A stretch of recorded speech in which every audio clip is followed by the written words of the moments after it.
The Journey to the City of Promise. Chapter 2. The Journey begins.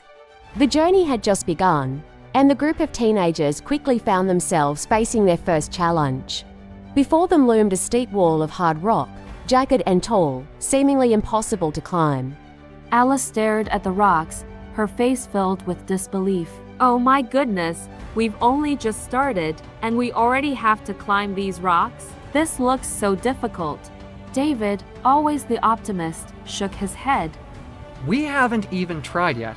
Have you forgotten Mrs. Liddy Anna's words? With faith, courage, and determination, we can do anything. Diana, her heart set on the goal, nodded. That's true.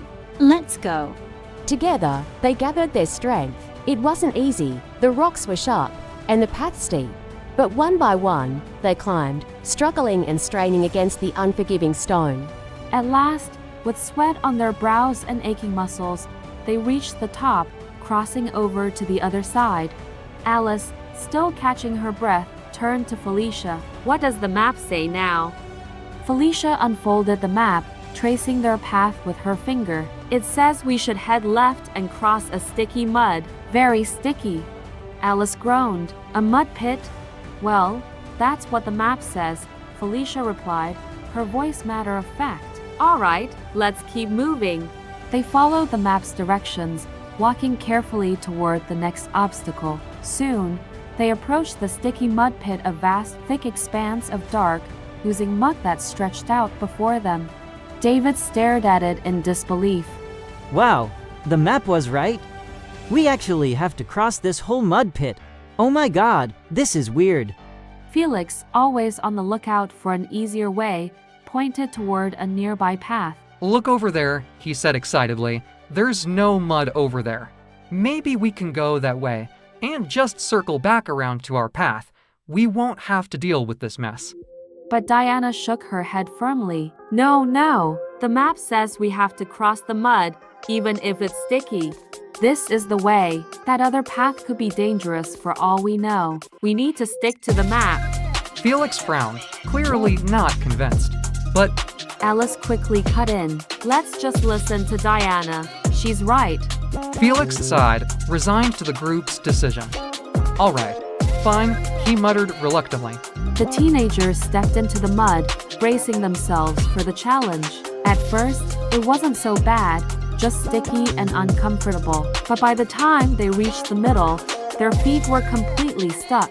Each step became harder, their legs sinking deeper into the thick, unforgiving mire. Felicia's voice was filled with panic.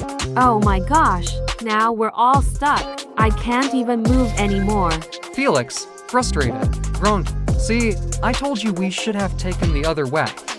But no, you all had to listen to her. He pointed accusingly at Diana, his frustration boiling over. Diana's face fell, guilt and sadness washing over her. I didn't realize it would get this bad. I just wanted us to stay on the right path to avoid danger.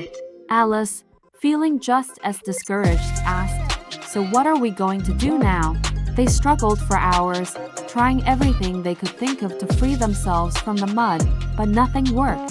The more they fought, the deeper they sank, their spirits sinking along with them. Just when hope seemed lost, the sky darkened, and raindrops began to fall. Slowly at first, then more heavily, the rain poured down, soaking the sticky mud. As the water mixed with the mud began to soften, becoming more fluid. Suddenly, their feet began to move more easily, and one by one, they were able to pull themselves free.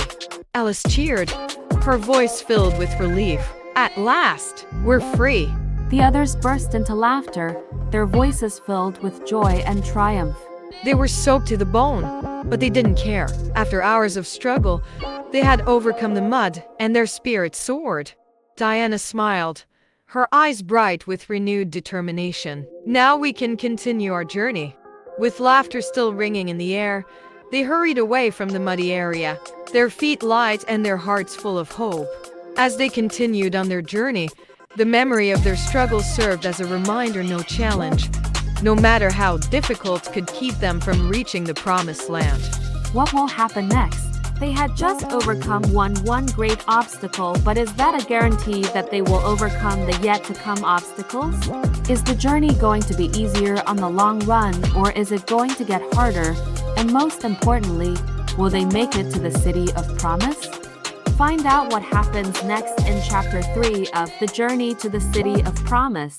Thanks for watching. Don't forget to like, comment, and share. Help and support this channel by subscribing. Thank you.